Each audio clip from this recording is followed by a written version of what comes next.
성적을 좌우하는 거는 어휘력이고 국어의 시작과 끝도 어휘력이다. 아니 당연하죠. 맞아요? 네 맞습니다. 영어 공부도 뭐 다 어휘력이고. 그죠? 네 어휘가 제일 중요하죠. 그래서 어휘를 키우려는 팁 2개씩 방출해주세요. 이거 강매예요. 어휘력 높이려면 어떻게 해야 일단은 돼요? 좀 비판을 좀 해야 돼요. 카메라 보시고 얘기해주세요. 네. 단 한 명의 어머님도 절대까지 네. 수많은 상담을 하면서 우리 아이가 돼도 어휘력은 풍부해요 라고 말하시는 분이 단 한 분 안 계세요. 헉, 진짜요? 단 한 분도 때까지.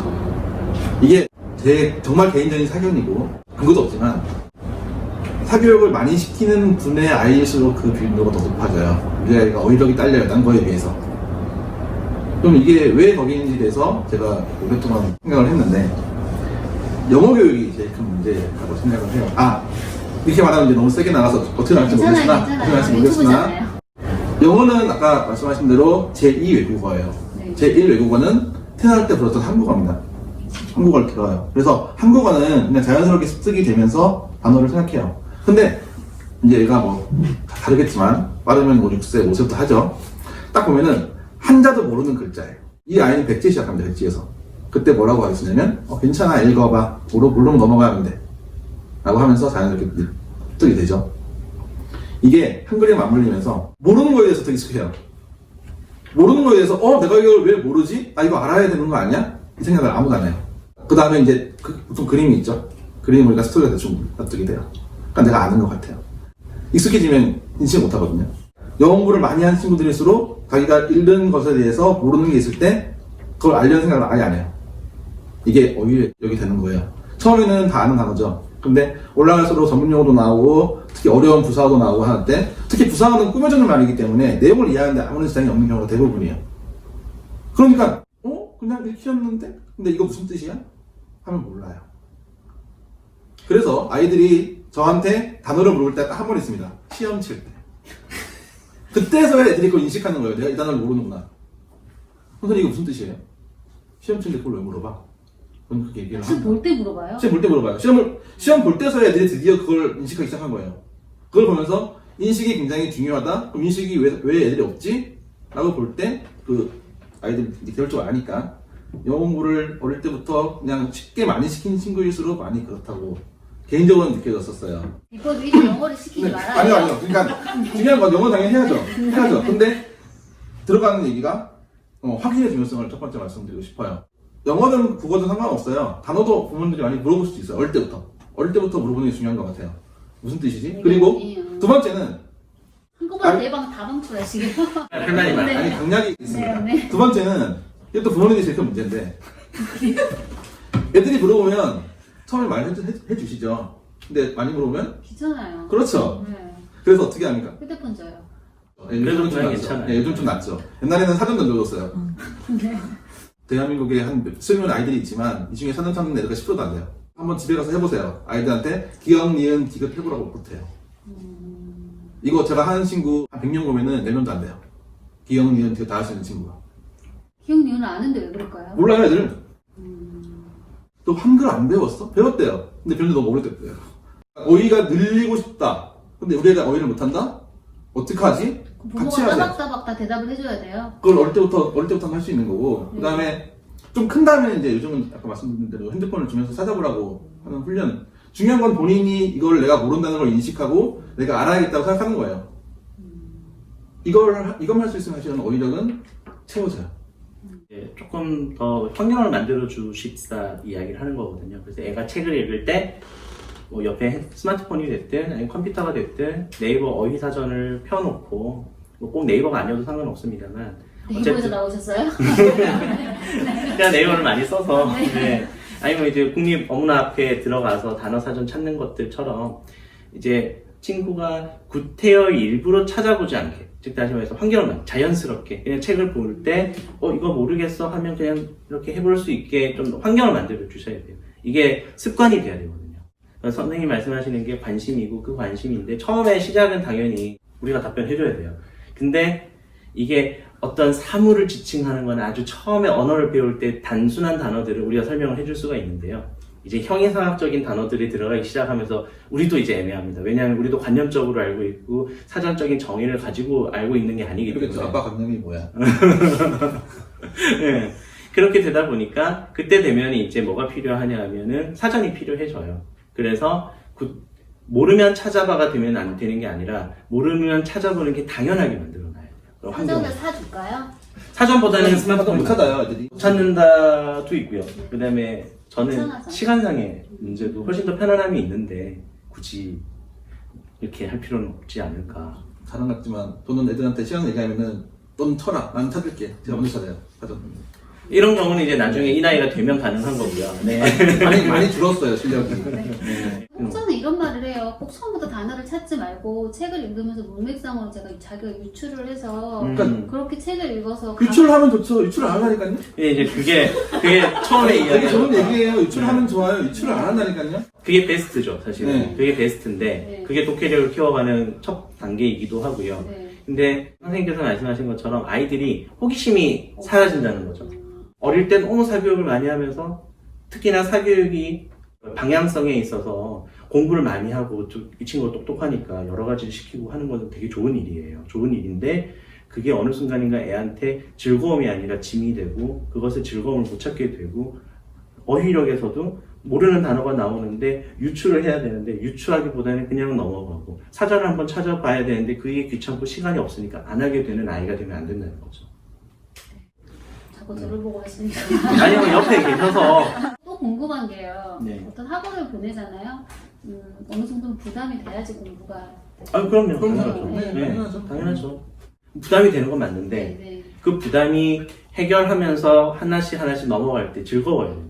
그러니까 우리가 운동을 배울 때 뭐 테니스를 때 이야기를 해본다면 내가 포핸드를 치다가 백핸드를 처음 배웠을 때 안 쳐지다가 처음 하나 제대로 넘겼을 때 굉장히 즐겁거든요. 그런 식으로 학원에서 어떤 역경을 주고 스트레스 상황이 만들어졌지만 그걸 넘어갈 때 이 친구가 즐거움을 느껴야 돼요. 그 즐거움을 느낄 수 있도록 해야 되고요. 또 다른 방법 없어요? 찾는 일이나 뭐 찾아보는 거 말고 엄마가 좀 더 어렸을 때 적극적으로 애 어휘력을 키워주고 싶다. 그럴 때 할 수 있을 만한 방법 없어요? 그때는 네. 이 친구한테 좀 적절한 어휘 수준에 맞는 책을 보내줘야 되겠죠. 비문학이든 뭐든 상관없이요? 좋아하는 거. 아이가 좋아하는 책. 개인적으로는 문학책이 좀 더 편하다고 생각하고요. 동화책. 예, 동화책이겠죠. 간단하게 측정하는 방법은 그냥 서점에 데리고 가시면 돼요. 큰 뭐 이렇게 영풍이나 혹은 이제 어디지? 영풍에서 나오셨군요. 아니야. 그래서 제가 하나 더 이야기하려고. 교보. 예, 교보문고에 가서 어린이 섹션이 있어요. 거기 가서 이제 거기는 되게 출판사에서 이렇게 나름 그래도 연령별로 나눠놨거든요. 그럼 거기 가서 한번 펴서 읽어봐. 읽어봤는데 단어들이 어때? 아는 단어들이 많아? 모르는 단어들이 많아? 혹은 이 내용들이 잘 읽혀? 와 같은 것들 좀 솔직하게 이야기하고요. 친구들이랑. 그 다음에 그 친구가 고르게 될 거예요. 책을. 이 책은 조금 도전해볼 만해. 그러면 이제 그 책으로 시작을 하는 거죠. 그거는 집에서 충분히 할 수 있는 거기 때문에 왜냐하면은 본인의 이제 학년이 여기가 있어요. 근데 본인의 지금 학년 능력보다 여기의 수준에 있다면 여기까지 따라 올라가는 거는 굳이 학원이 아니어도 괜찮아요. 근데 본인이 책 읽고 그 책을 바탕으로 어머님이랑 같이 해도 되고 어머님이 같이 사전을 찾아보셔도 되고 처음에 할 때는 저도 제가 많이 느끼는 것 중에 하나 해 하면 안 해요. 해 하면 못 하고요. 같이 좀 해주셔야 돼요. 초반에 같이 이게 좀 자리가 잡힐 때까지는. 이건 어릴 때고 지금 중3 넘어가면 영어랑 똑같습니다. 외워야 돼요? 단어장 만들고 공부해야 돼요. 달려야 이거 너무 슬픈 얘기죠. 모국어인데 단어장을 만들고 근데 영어 단어장 만들고 애들이 하라고 하지만 사실 그걸 얼마나 합니까? 그 다음에 그걸 해도 얼마나 외워요. 근데 그걸 똑같이 보도해야 돼요. 제가 좀 체험한 게 하나 있어요. 저희 집 예전에 친구가 선물해준 단어장이랑 고사성어 카드랑 속담 카드가 있었어요. 그래서 아침에 밥 먹을 때 3장씩 나눠줘요. 오늘 이거 외우고 나한테 와서 검사받으라고. 처음엔 되게 외우기 싫어하는데 그걸 한 달 해봤거든요. 단어가 엄청 고급져지더라고 쓰는 게. 그럼요. 저희 둘째가 언니한테 언니 그따구로 공부해서 의공이산이 돼? 이러는 거예요. 제가 이런 거 되게 괜찮다. 좋습니다. 네. 네. 이런 팁을 좀 알려주세요. 평가하지 말고. 그러니까 지금은 아마 대부분 부모님들이 쓸 수 없는 방법이지만 네. 제 개인적으로 어휘력이 폭발적으로 나왔던 시기는 저희 아버지께서 하루에 천자문 32자씩을 외우게 하시고 그날 술을 드시고 오시든 뭘 하시든 간에 확인을 그거를 해요? 다 검사하고 주무셨어요. 그럼 몇 년 하셨어요? 아니, 한 달요. 하루에 32자씩 30일. 오. 했다는 게 중요한 거예요. 근데 당연히 하기 싫죠. 맞았거든요. 근데 요즘은 내가 하기 힘든 방법이긴 한데 그렇게 한 번쯤은 그렇게 폭발적으로 늘어나는 시기가 필요해요. 예, 그거는 확실히 어휘력이 증진이 되는 건 맞는 것 같아요. 근데 그 방법에 대해서는 저는 너무나 올드한 방법을 썼고 아, 집에 카드가 돌아다니길래 버리기 상관없습니다. 그러니까 네. 뭐가 됐든지 간에 그렇게 한번 그거에 집중하는 시간이 있는 건 굉장히 좋은 것 같아요, 집에서. 네. 한자를 공부시키는 게 좋아요. 어휘력을 위해서. 시키는 게 무조건 좋은데요. 네. 똑같은 얘기입니다. 보통 한자 교육을 시키면 한 장을 보내서 한자 자격증을 따죠. 네, 자격증. 다 까먹어요. 진짜로. 아, 그래요? 학부모님이 오셔서 우리 아이는 한자 공부도 하고 무슨 몇 급이고 뭐 시험을 공부 많이 했대요. 근데 고사장 물어보면 하나도 몰라요. 야, 너 엄마 들었는데 많이 했다고 하던데? 라고 얘기를 하면 시험 치고 다 까먹었어요. 똑같아요. 음악, 미술, 체육을 어머님들이 지금 기억하시냐는 거죠. 근데 최소한 1차 함수는 기억하실걸요, 부모님 다. 그때 직선이 어떻고 다 해봤기 때문에. 문제도 못 풀어요. 아니, 근데 대충 설명해주면 이게 무슨 소리인지 알잖아요. 근데 한자 공부를 시킬 수 있는 방법이 현실적으로 학습지나 이런 것들 많이 하게 되고 네, 네. 그럼 학습지는 암기를 위해서 굉장히 단순 반복을 많이 시키잖아요. 이제 그게 애들한테 한자가 더 멀어지게 만드는 것이기도 해요. 차라리 이제 애들한테 책 읽히는 느낌으로 읽히시는 게 훨씬 더 도움이 되지 않는가. 학습지 가지고 하나 한자 공부를 시킨다. 그러면 그 한자 공부를 시키면서 어느 정도 좀 쌓이고 나면 이제 사자성어 책들을 좀 읽히시는 게 차라리 훨씬 더 나을 것 같아요. 그 방법적인 부분에서 보면. 그래서 아이가 그냥 사자성어를 쓰는 게 아니라 우리 카드 가지고 했겠지만 그 카드에도 보면은 이 카드가 맞아요. 그저 뜻이 네, 있고 네. 유래가 있고 그리고 그 유래들을 생각하다 보면 애들이 훨씬 더 책도 더 잘 읽게 되고 사실 자연스럽게 유추도 돼요. 이 상황이 왜 이 사자성어가 나왔지? 같은 것들도 충분히 이해할 수 있게 되고 항상 말씀드리지만 훌륭한 교육은 인내심에서 네. 사랑에서 오는 거예요. 왜냐하면 우리 애들한테는 자식이다 보니까 욕심이 많이 들어가서 훨씬 더 마음이 급해져요. 맞아요. 저도 이제 가르치면서 되게 반성하고 많이 바꾸고 있는 부분 중에 하나인데 아이들이 이해를 못하면 3번, 4번, 제가 한 10번까지 설명을 하거든요. 근데 집으로 좀 보내면 안 될까요? 근데 우리 집 애한테는 2번 설명만 많이 하는 거예요. 네. 그러니까 그것도 저도 이제 많이 회차를 누리려고 마음속으로 그런 생각을 해요. 쟤는 학생이다. 쟤는 학생이다. 네. 마음을 많이 다르게 먹으려고 노력을 해요. 근데 그 부분이 사실 제일 큰 저는 교육에 있어서 어떤 국어 교육이든 어떤 부분에 있어서는 어머님들이 혹은 아버님들이 가져야 되는 첫 번째가 아닌가. 그리고 두 번째는 설명을 귀찮아 하시면 안 되고요. 네. 네. 몰라서 설명 안 할 때도 있어요. 아, 그렇죠. 맞아요. 그것도 솔직히 말씀하시고 네. 같이 찾아보면 돼요.